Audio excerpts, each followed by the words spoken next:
Welcome back to the Cauldron of Curiosities, where we dip into the bubbling pot of myths, folklore, and the strange little stories that have followed us through the ages.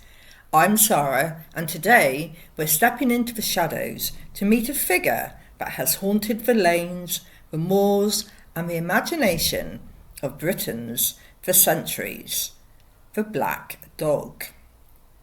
Now, depending on where you're listening from, the black dog might mean different things.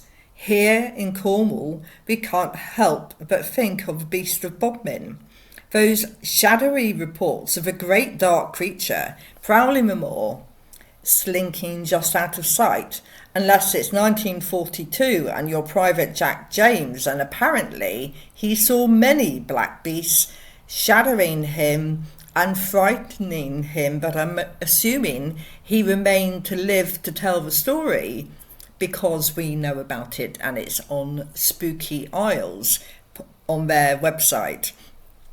But just over the border in Devon, Dartmoor has its own eerie hound, immortalised in Arthur Conan Doyle's The Hound of the Baskervilles. But long before Conan Doyle gave us Sherlock Holmes facing down a spectral hound, the black dog was already roaming our folklore.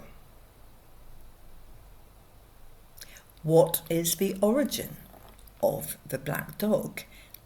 This is not just a Cornish or Devon tale. There are stories of these spectral hounds rippling across the whole of Britain, from the Shock of East Anglia to the Girt Dog of Somerset, and even up towards the Northern Fells. They're always black, they're always otherworldly, and they have glowing eyes, which may be red or green. Some tales say they bring a death omen, and others report them being a guardian. But whichever they are, they're always unsettling to people. So where does this image come from? One of the things I discovered is the origins of a black dog are deeply entwined with fear, and interestingly, with Christianity. But let us go back a little bit further, where the ancient traditions saw dogs as liminal creatures. Dogs are associated with Hecate, the goddess of witchcraft. They're seen as guardians of the thresholds, protectors of the underworld. Remember Cerberus in the Greek mythology, or Anubis in Egypt. These dogs have power, mystery, and a connection to both life and death. But with the spread of Christianity, the symbolism shifts. Anything associated with the old ways, with death, the underworld, or pagan ritual, people became suspicious of. They said it was dangerous. And so the dog that was once a guide and a spiritual support or protector became a demon. Fear became a tool. Fear still is a tool. And here's my question. Why did the Christian leaders lean so heavily into fear? My research suggests that fear is a very effective way of keeping people in line. If a black dog appears on the road and it's said to be a demon or a warning of death, you will not wander down that lane at night. You will also stay close to the church. You'll stay close to the person who does not fear the black dog. You will follow the rules. Fear closes down your curiosity, because curiosity is dangerous to control. So the black dog, once the protector or the guide for the night, was reshaped into a sinister being, a shadow to keep people obedient. Now, if you believe otherwise, do comment below or send me an email. But one thing we do know, as ever, folklore, especially that which is told verbally, is never static. It changes as people tell and retell the stories. And I think some of us have noticed recently within the literary press, some of the folklore and the myths have been changed depending on the voice of the new author retelling that story.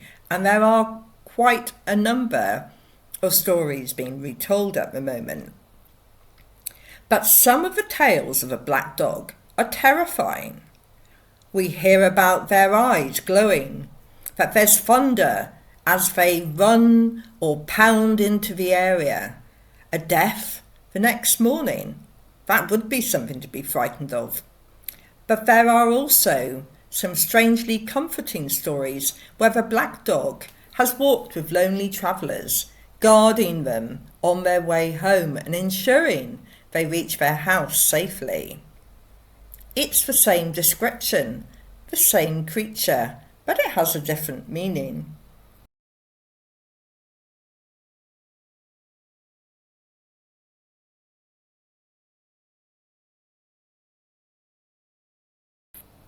The earliest accounts of a black dog are found in Anglo-Saxon chronicles, to be specific, the Peterborough Chronicles, which are circa 1127, where the chronicles describe the sightings of both spectral huntsmen and hounds with the black dog running amongst them.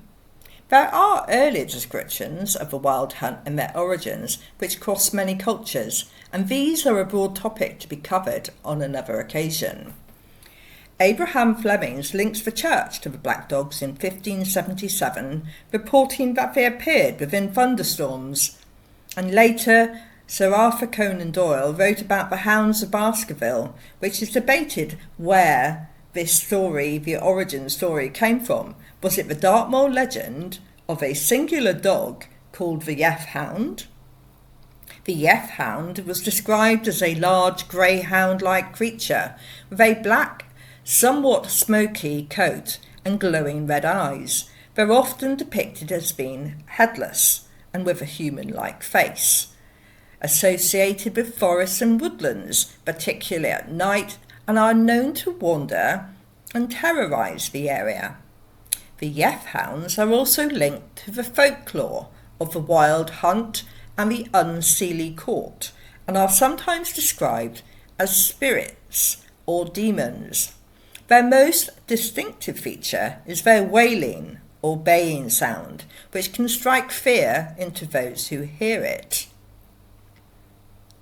In some folklore, the Yeth Hounds are said to be the spirits of unbaptised children, whilst in others they are the hunting hounds, as we said, of the Seelie or the Fae. These hounds may also be avenging spirits, taking evildoers to task.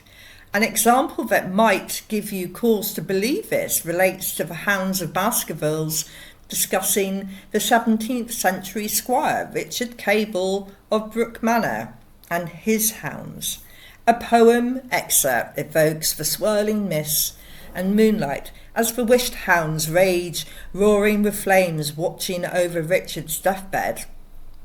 Local folklore suggests that Cable is chased across the moors until he has a heart attack by the wished hounds. Again, a local version of the wild hunt. Another reference to dark dogs is within The Demon of Sprayton, 1682. It was reported in London to be a poltergeist and a spirit of a woman who appeared in the form of a dog, belching fire. These stories indicate that the hounds appear where there is human wrongdoing, and I'm curious, is the black dog just a means of controlling daily behaviours, or is it invoking spirits against those who do not follow the Ten Commandments? I find the origin of these stories fascinating. That which begins as fear-mongering has been retold and reshaped and reclaimed. But the aspect that it could also be protective and kind is what interests me. Maybe the black dog shows us more about ourselves than the actual supernatural? Is it the embodiment of what we most fear and how we choose to face it? But think on this. Next time you're walking across the moor, be it Bodmin or Dartmoor, and you're taking that windswept path, you feel the hairs rise on the back of your neck. Maybe it is just the wind. Maybe it's the breath of a black dog. Can you hear it pacing alongside you, waiting to hear whether you're going to tell a story of it being a protector and seeing you home safely, or did it chase you to your door? And what did that make you think?